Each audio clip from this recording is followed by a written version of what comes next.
Muitas pessoas sentem desconforto com suas próteses. A oclusão dentária é um meio para que isso não aconteça. E esse trabalho tem como finalidade explicar a você o que são fundamentos de oclusão. Mas afinal, o que é oclusão dentária? A oclusão dentária é definida pela relação funcional entre os dentes superiores e inferiores durante o repouso e os movimentos mandibulares. Neste trabalho, iremos revisar os seguintes fundamentos oclusais: dimensão vertical, oclusão balanceada bilateral, guias anteriores de desoclusão, curva de Wilson, curva de Spee, zona neutra, zonas de suporte, esfera de Monson, fenômeno de Christensen, classificação de Engon e relação cêntrica. Dimensão vertical refere-se à altura facial medida entre dois pontos anatômicos, geralmente da ponta do nariz à menta, sendo dividida em duas partes, dimensão vertical de repouso e dimensão vertical de oclusão. A dimensão vertical de oclusão é a medida entre dois pontos fixos, geralmente na base do nariz, ao mento, enquanto os dentes estão em contato máximo. Essa relação é utilizada como referência para a confecção de próteses, pois representa a posição em que as arcadas superiores e inferiores se encontram em máxima intercuspidação. Diversos fatores podem interferir na DVO, geralmente características anatômicas individuais. A redução excessiva da DVO em próteses pode resultar em uma série de problemas clínicos, como a perda do suporte labial, diminuição da altura do terço inferior da face, além de favorecer a rachadura nos lábios.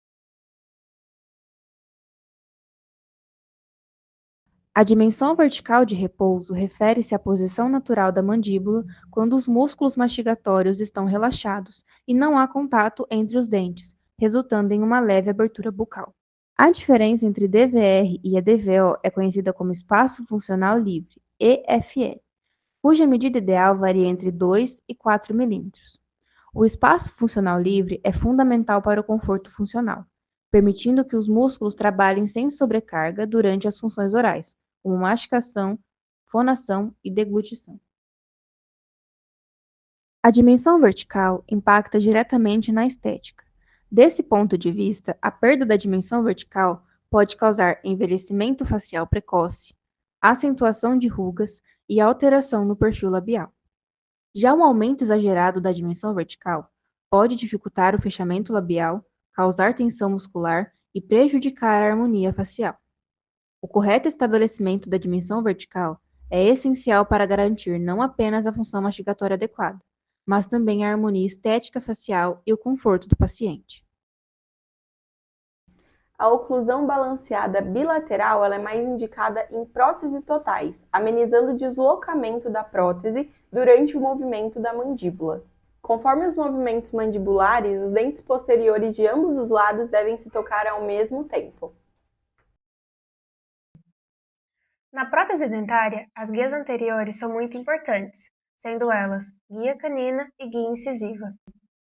A guia canina refere-se ao contato dos dentes caninos superiores com os caninos inferiores durante os movimentos excursivos da mandíbula, protrusão, retrusão e lateralidade, sendo eles responsáveis por desocluir os dentes posteriores. Outro exemplo de guia anterior é a guia incisiva, que é responsável pelos movimentos protrusivos da mandíbula. Define-se entre o contato dos dentes incisivos superiores e inferiores. Ou seja, a guia incisiva nada mais é o contato entre os dentes incisivos quando levamos a mandíbula para frente, causando a desoclusão dos dentes posteriores. Quando as guias anteriores estão ausentes ou são mal planejadas, pode ocorrer o contato simultâneo dos dentes posteriores durante os movimentos de protrusão, retrusão e lateralidade. Com isso, pode gerar sobrecarga nos dentes e nos tecidos de suporte, podendo causar lesões, dor muscular, disfunção temporomandibular e instabilidade da prótese. O correto estabelecimento das guias anteriores influencia na fonética, na estética e na adaptação do paciente à prótese. A curva de Wilson é uma inclinação da arcada dentária inferior para dentro, lingual, observada no plano frontal, que conecta as cúspides vestibulares e linguais dos dentes posteriores.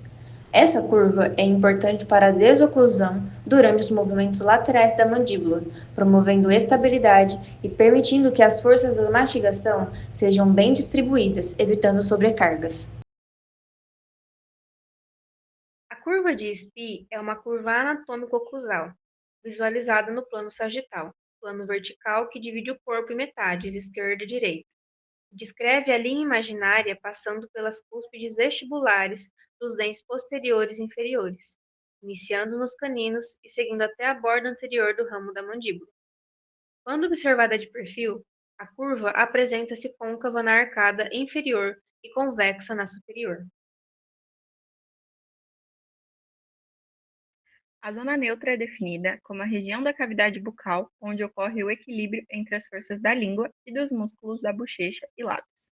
É nesse espaço que os dentes naturais ou artificiais devem ser posicionados para garantir estabilidade, conforto e eficiência funcional.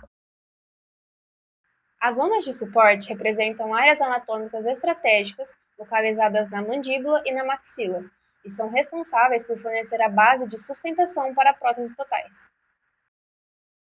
As zonas de suporte da maxila são divididas em principal e secundária, além das zonas de selado e alívio. A zona principal de suporte é a área onde se concentra a maior parte da carga mastigatória, localizada na crista do rebordo alveolar. Zona secundária de suporte, localizada nos flacos vestibulares e palatino do rebordo alveolar. Essa área auxilia na estabilidade e mobilidade da prótese no sentido horizontal. Zona de selado periférico e posterior. Essas áreas na periferia da prótese, na transição entre o palato duro e mole, são importantes para a retenção, impedindo a área de entrada de ar, garantindo a aderência da prótese. Zonas de alívio. Áreas que devem ser respeitadas e não comprimidas como locais como tecido flácido, nervosos ou alterações anatômicas. As zonas de suporte da mandíbula são a zona principal para a absorção de carga mastigatória e as zonas secundárias para a instabilidade. Outras áreas importantes incluem trigonorreto molar, os flacos e as áreas de selado periférico para retenção, e zonas de alívio para evitar compreensão em locais com tecido mole ou irregulares. Outro conceito não muito conhecido é a esfera de Monson, definida pelo Dr. Charles Monson, que propõe que as superfícies oclusais dos dentes superiores e inferiores, quando posicionados corretamente, formam uma superfície esférica imaginária de um raio de aproximadamente 10 centímetros. Nessa esfera, a concavidade está voltada à arcada inferior e a convexidade à arcada superior, como podemos ver a imagem ao lado. A aplicação da esfera de Monson nos dentes artificiais permite a reprodução de uma oclusão funcional e balanceada. O fenômeno de Christensen refere-se ao espaço que se forma entre os dentes posteriores superiores e inferiores durante o movimento de protusão mandibular. Quando a mandíbula avança para frente, ocorre uma desoclusão dos dentes posteriores, criando um espaço entre as cúspides vestibulares superiores e as cúspides linguais inferiores. O fenômeno de Christensen é fundamental para evitar interferências oclusais, promover desoclusão funcional e garantir estabilidade e conforto. Definida por Edward Engel, a classificação de Engel é um sistema ampliamente utilizado para descrever as relações anteroposteriores, com foco principal nos molares permanentes. A classificação de Engel se dá em 3 classes, sendo a classe 1 caracterizada pela relação normal entre os primeiros molares.